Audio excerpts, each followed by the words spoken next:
Good morning students. मैं doctor पवन कुमार जांगीड़। चित्रकला के विद्यार्थियों, हम लोग दृश्य व प्रदर्शनकारी कलाओं के बारे में चर्चा कर रहे थे। इससे पहले मैंने आपको दृश्य अथवा रूपप्रद कलाएं कौन सी होती है, अर्थात विजुअल आर्ट्स, चित्रकला, मूर्तिकला एवं वास्तुकला के बारे में संक्षिप्त चर्चा की है। उसी क्रम को आगे बढ़ाते हुए आज हम प्रदर्शनकारी कलाएं कौन सी होती है, उनका स्वरूप कैसा होता है, उसके बारे में बहुत ही संक्षिप्त में चर्चा करेंगे। क्योंकि आपके पाठ्यक्रम में केवल इन कलाओं को बहुत ही संक्षिप्त रूप में बताना है, अतः आज हम प्रदर्शनकारी कलाएं अर्थात परफॉर्मिंग आर्ट्स जो हैं उसके बारे में बात करेंगे। प्रदर्शनकारी कलाओं के अंतर्गत काव्य कला, संगीत कला, नृत्य एवं नाट्य कला को हम लेते हैं। तो आज हम बात करते हैं प्रदर्शनकारी कलाओं के बारे में।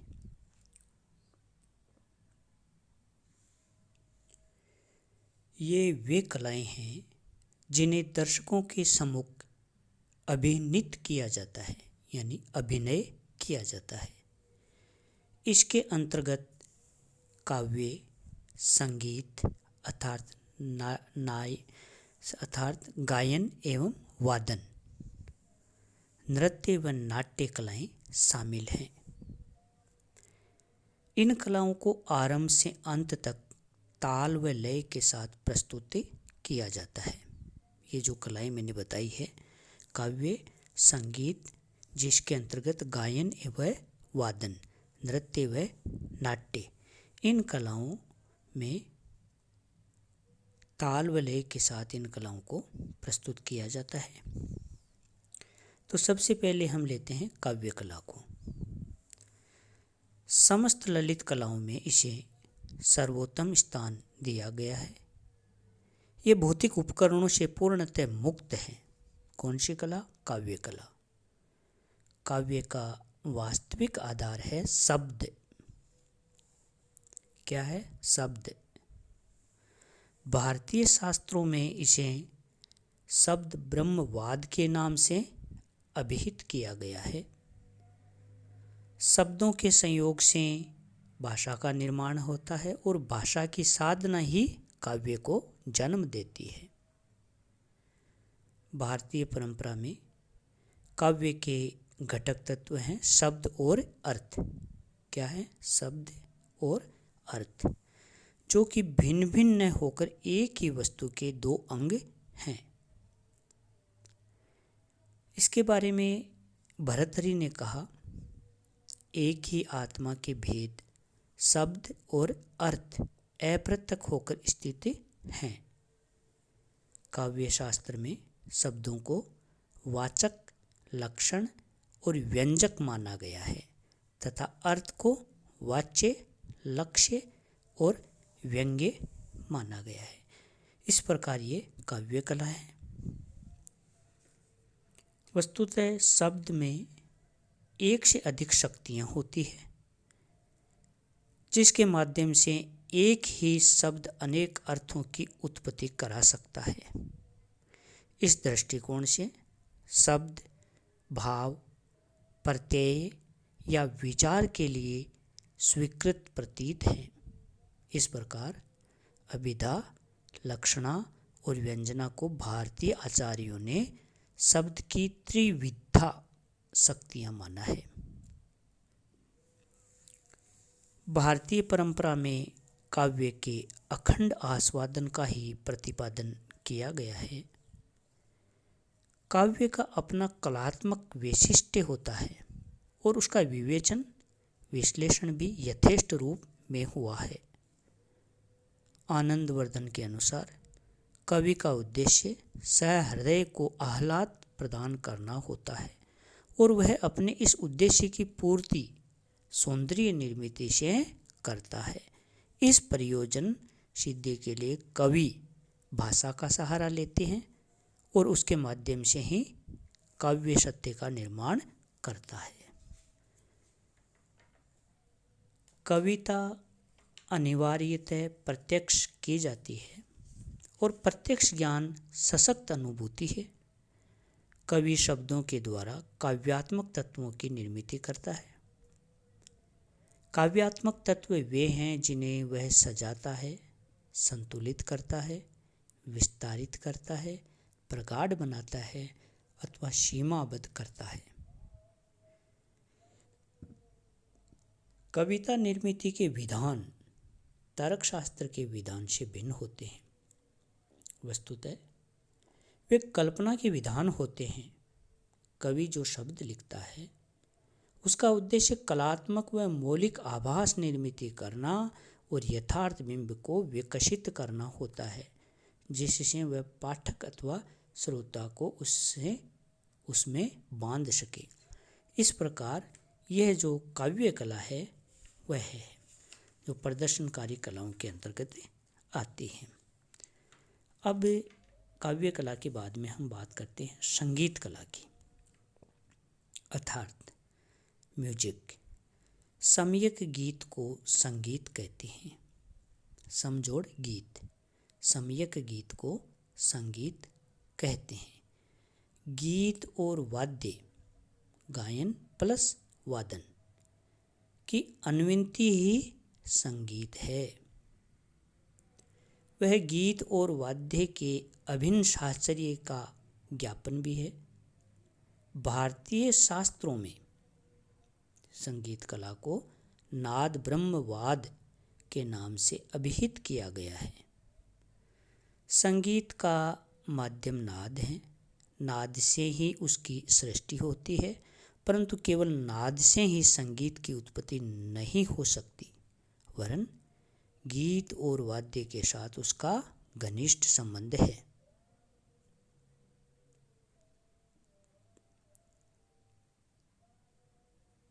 भारतीय संगीत का आरंभ वैदिक काल से ही माना जाता है।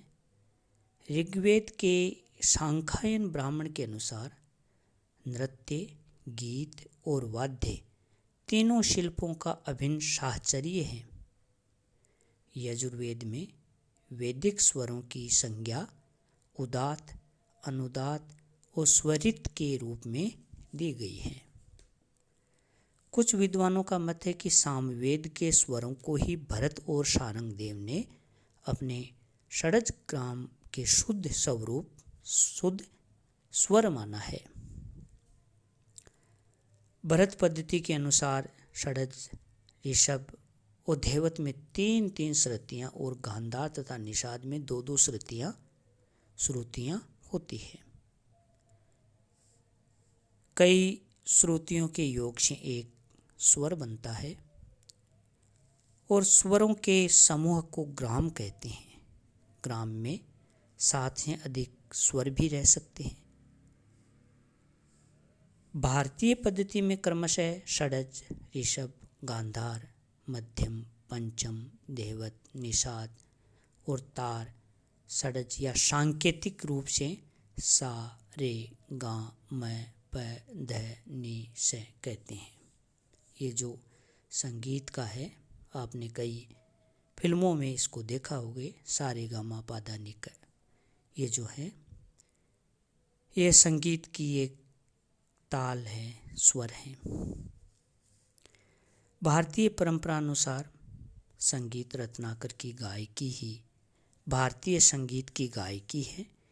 इस युग में रागों को 6 पुरुष रागों, 36 रागिनियों और उनके पुत्रों और पुत्रवधुओं में विभाजित किया गया है। संगीत भी काव्य की ही भांति भावों की अभिव्यक्ति का सशक्त माध्यम है। किसका माध्यम है? भावों की अभिव्यक्ति का सशक्त माध्यम है। संगीतकार भावों की व्यंजना नाद के माध्यम से करता है। प्रभाव की दृष्टि से यह मानव को ही नहीं पशुओं को भी रस विभोर कर देता है। कौन? संगीत। भारतीय संगीत की संरचना पाश्चात्य संगीत से मौलिक रूप से भिन्न है। दोनों का अपना अपना विलक्षण कलात्मक सौंदर्य है। भारतीय संगीत अपने आप में संपूर्ण जीवन है। उसका स्वरूप रसात्मक व कमनीय है। इस प्रकार यह जो संगीत कला है, यह भी भावों की अभिव्यक्ति का एक बहुत ही अच्छा माध्यम है। तीसरी जो प्रदर्शनकारी कला है वह है नृत्य एवं नाट्य कला। यह भी एक प्रदर्शनकारी कलाओं के अंतर्गत है। भारतीय परंपरा में नाट्य कला को रस ब्रह्मवाद के नाम से अभिहित किया गया है तथा नृत्य या नर्तन को नाट्य कला का ही अंग माना गया है। भरत मुनि ने नाट्य शास्त्र को मुख्य कला व अन्य कलाओं को गौण स्वीकारते हुए नाट्य कला के अंतर्गत ही समाहित किया है। संस्कृत में नट, नत और नत 3 धातुएं हैं जिनसे क्रमशः नाट्य, नृत्य और नृत्य शब्द व्युत्पन्न हुए हैं। इस प्रकार नाट्य शब्द की उत्पत्ति अभिनयार्थक नट धातु से और नृत्य तथा नृत्य शब्दों की उत्पत्ति नत व नत धातु से हुई है। इस दृष्टिकोण से भी नृत्य को नाट्य का ही एक अंग माना जा सकता है। नाट्य शास्त्र में नाट्य की परिभाषा इस प्रकार दी गई है: वाक्यार्थ अभिनय रसाश्रयम् नाट्यम।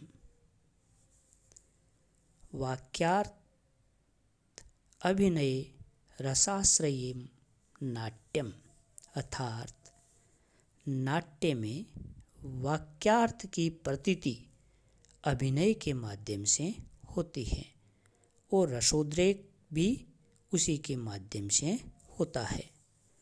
नाट्य शास्त्र में ही एक अन्य स्थान पर भरत मुनि कहते हैं कि लोक का सुख व दुख समन्वित जो स्वभाव है वही आंगिक आदि अभिनयों से उत्प्रेरित नाट्य नाम से अभिहित होता है।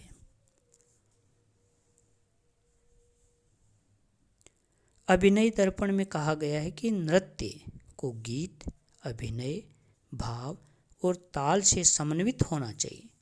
इस प्रकार नाट्य, नृत्य और नृत्य तीनों में किसी न किसी रूप में अभिनय का अस्तित्व रहता है।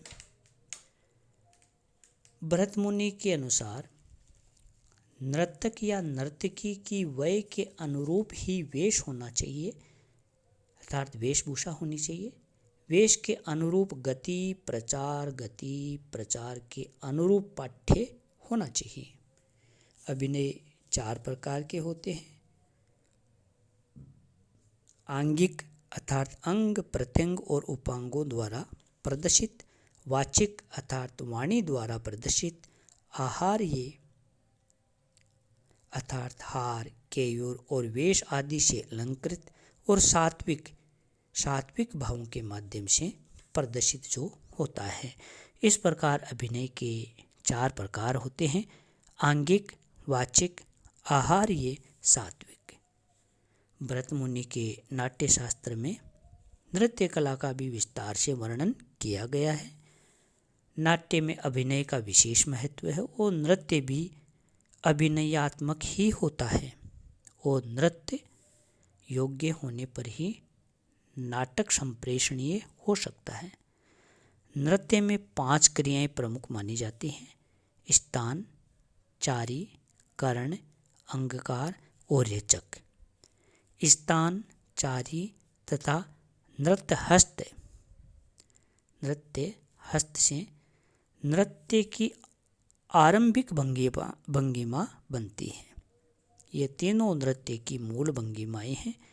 चारी नृत्य का प्रमुख अंग है। चारी का मतलब होता है पद का संचालन, पैरों को हिलाना, इधर उधर करना। भरत मुनि मानते हैं कि चारी के बिना नाट्य की कोई क्रिया संभव नहीं है। भरत मुनि ने दृष्टि के अभिनय को भी 3 भागों में विभाजित किया है। दृष्टि के जो अभिनय हैं उसको 9 रसों की उत्पत्ति, स्थायी भावों की अभिव्यक्ति, संचारी भावों की अभिव्यक्ति, इस प्रकार 3 भागों में इनको विभाजित किया है। दृष्टि के अभिनय के भी 8 प्रकार हैं। इसी प्रकार हस्त क्रियाओं को 3 प्रकारों में विभाजित किया है।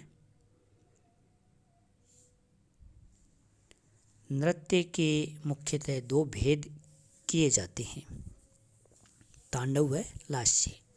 भगवान नटराज द्वारा आविष्कृत और महामुनि तंडु द्वारा प्रवर्तित पुरुषोचित वृत्तियों से युक्त नृत्य तांडव कहलाता है। पार्वती द्वारा आविष्कृत और ब्रज वनिताओं द्वारा प्रवर्तित सौंदर्य व विलासिता युक्त नृत्य को लास्य नाम से अभिहित किया गया है। अतः तांडव पुरुषों का व लास्य स्त्रियों का नृत्य है। भरत मुनि के अनुसार तांडव नृत्य मांगलिक है और इसे विवाह आदि मांगलिक अवसरों पर ही गीत आदि से संयुक्त होकर संयोजित करना चाहिए। नटराज के तांडव नृत्य के अनेक भेद बताए गए हैं। भैरव तांडव, गौरी तांडव, उमा तांडव, सांदे तांडव आदि। इस प्रकार नाट्य शास्त्र को लास्य के भी 12 भेदों का वर्णन मिलता है। इन दोनों शास्त्रीय नृत्यों के अतिरिक्त भरतनाट्यम, कथक, मणिपुरी, कथकली, कुचिपुड़ी व ओडिसी आदि नृत्य शैलियों को भी भारतीय शास्त्रीय नृत्यों की श्रेणी में रखा गया है। यद्यपि भारतीय नृत्य संगीत का ही अंग माना जाता रहा है, परंतु उसका सैद्धांतिक विकास नाट्य अभिनय परंपरा में ही हुआ है। तथापि वह अपने मूल रूप में शुद्ध और स्वतंत्र कला है। संगीत से उसका संबंध घनिष्ठ इसलिए माना गया है क्योंकि ताल व लय के लिए नृत्य में वाद्य यंत्रों की स्थिति अनिवार्य रही है और अधिकांश नृत्य गीत की लय पर ही प्रस्तुत किए जाते हैं। अतः नृत्य का आश्वासन चमत्कार प्रदान होता है जो मूलतः लयात्मक सौंदर्य पर ही निर्भर रहता है और जो परम सौंदर्य की ओर इंगित करता है। इस प्रकार आज हमने जो प्रदर्शनकारी कलाएं हैं उसमें बहुत ही संक्षिप्त रूप में काव्य कला को, संगीत कला को, नाटक एवं नृत्य कला के बारे में चर्चा की है। अब हम इस पे बात करते हैं कुछ प्रश्नों पे। तो इसमें जो प्रश्न बनते हैं उसमें जैसे आपको पूछ सकते हैं, विभिन्न कलाओं का संक्षिप्त परिचय देते हैं, चित्रकला व अन्य कलाओं के बारे में बताइए। या ये पूछ सकते हैं कि स्थापत्य कला, चित्रकला व मूर्तिकला के आपसी संबंध को सह उदाहरण बताइए। अथवा दृश्यात्मक कलाओं और प्रदर्शनकारी कलाओं में तुलना कीजिए। अथवा संगीत कला, नृत्य कला व नाट्य कला के आपसी संबंध को प्राचीन कला के उदाहरणों सहित समझाइए। इस प्रकार के ये जो कुछ प्रश्न इसके अंतर्गत बनते हैं। आज का ये टॉपिक हमारा यहीं समाप्त होता है। अगली वीडियो में हम लोग विभिन्न कला शैलियों का जो वर्गीकरण है उसके बारे में चर्चा करेंगे। धन्यवाद।